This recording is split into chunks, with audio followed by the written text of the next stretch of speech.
Hey all, Bree from the No Guilt Mom podcast, and I have got a gift for you this holiday season. If you love the No Guilt Mom podcast, and I mean love the No Guilt Mom podcast, then tell us about it.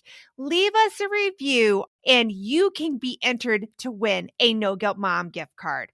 All you have to do is leave a review, take a screenshot, and then simply go to noguiltmom.com/review to enter our giveaway for a free No Guilt Mom gift card, simply for telling us what you think about the podcast. It is amazing.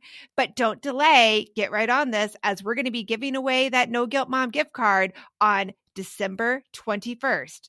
So get right on over and visit noguiltmom.com/review. Welcome to the No Guilt Mom podcast. I am your host, Joanne Crone, here with another No Guilt Mom win. So if you have ever gotten sick, and I mean, who of us really hasn't gotten sick in this past few years, and the sickness just takes over your body, and then you get really nervous about getting back to your usual routine, getting back to exercise because of how sick you felt. That is what we're talking about today with our balance member, Pam, who experienced that exact thing. And I'm going to let you hear Pam's story. So welcome, Pam, to the podcast. Hi, Joanne. I'm so happy that you're here, and let's get into it right away. And tell me about when you got sick this year. Almost from the beginning of school, I teach in the Northeast. So I start in September, and almost like October, November-ish, I started getting what I thought was like a sinus infection, and then I ran into a cough. I missed parent-teacher conferences for the first time because I had some sinus infection. But then I was coughing so badly, my husband told me I had to go to the doctor. Yeah. Did not give me a choice. Not that I wouldn't have gone, but we went, and I ended up having pneumonia. Interestingly enough, the doctor didn't see it on the x-ray. That's how small it was. But I'm going to tell you that I was sick from probably November and I was diagnosed in December, but I was sick until probably the middle of April. That's crazy. When you said October, November, I had no idea it was that long, actually, that you were sick with pneumonia. Yeah. I don't know if it was pneumonia that whole time, but I had like sinus infections, which is par for the course, especially because this really was the first year that we weren't wearing masks. Mm-hmm. And we all thought, oh, all of us are going to get sick because, our immunity is down from wearing masks and covering everything. Yeah, I could totally relate to that, because every little thing like we brought home, I think since the end of 2021, maybe it's been, we're just getting sick. We're still getting sick. So of course you just brush it to the side. Till it got so unbearable. I went in beginning of December. Probably it might have been the end of November. It was around then. And they told me just to stay out of work a week. But I had an emergency inhaler that I would use anytime I needed it. I even apologized to I'm a teacher, so I apologized to my classes when I had to do it. But there were times I was short of breath in the middle of the day, and I just had to take care of myself.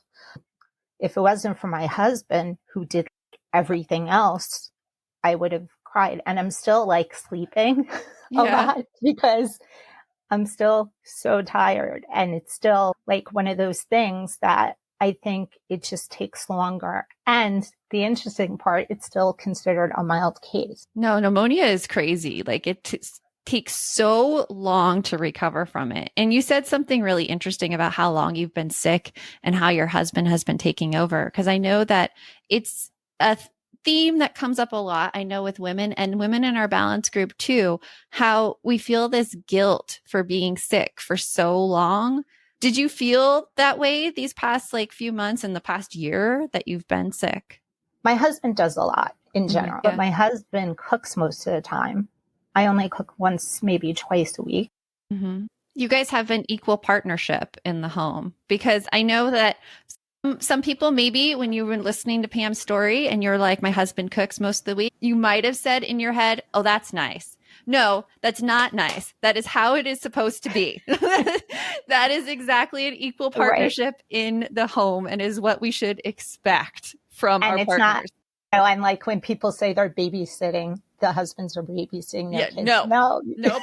Equal parent. That is our new, like, it's our baseline. That is baseline. Yeah. That is not extra. Yeah.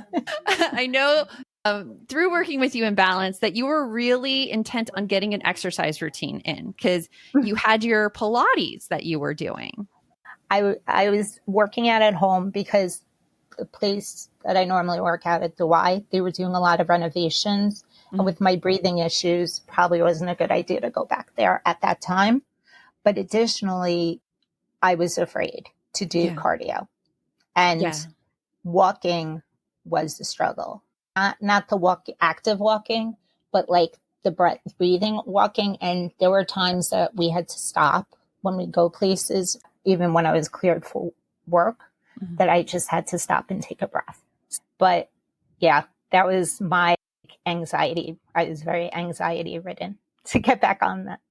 And you were trying to get on a treadmill, right? At first, yeah, but I like the elliptical better. You were not able to get on the elliptical because you were afraid about the breathing and how you would be breathing. And you talked to your doctor too about this fear of breathing, of not fear of breathing, but fear of exercising.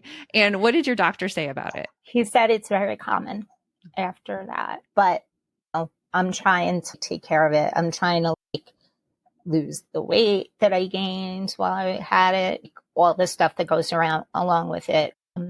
And cardio was just the hardest, definitely. So what was the change that helped you get over that fear of getting on the elliptical? I feel like the encouragement from the group and your encouragement really helped me because I will say this is the most supportive group of women I have ever met in my life. Like, people will reach out if they see something and we're like all together and there's no judgment ever. And I've never seen that in any group. So I love that you say that about Balance. That's like exactly the kind of atmosphere I dreamed of creating with it. Yeah. When you were doing your contest and I was recommended for the story for Balance. For Balance and stories. And I was like, really? Because I don't think of myself that way. You know what I mean? And just everyone is willing to help each other. And it's a very special place. It really is. I love it. It's like a love bomb in there. Yeah. I try to recreate the environment that was created for me when I was a camp counselor by our camp director. And like those 2 summers, it was all women. And we had this saying that, have you gotten one of your 14 hugs today? Because in camp, it was like 14 hugs a day. And so you would just have people come up and like hug you and take care of you. And it was like the whole staff without any competition. And I believe that that's how most people should be. And they should flourish like that. So yeah. That's exciting. So where are you right now in terms of the cardio? Yeah, I'm doing half an hour twice a week. And that's huge. That's huge for where you started. Yes. Congratulations, Pam. I'm so proud of the work that you've put in and your progress in it. And if you're listening right now and you're getting over something and finding it hard to get over that hump to do it, you might just need a little support and encouragement from those around you and the belief that, yes, you can do it and you can get back to where you were after sickness or even giving yourself grace through sickness. So remember, the best mom is a happy mom. Take care of you, and I will talk to you later.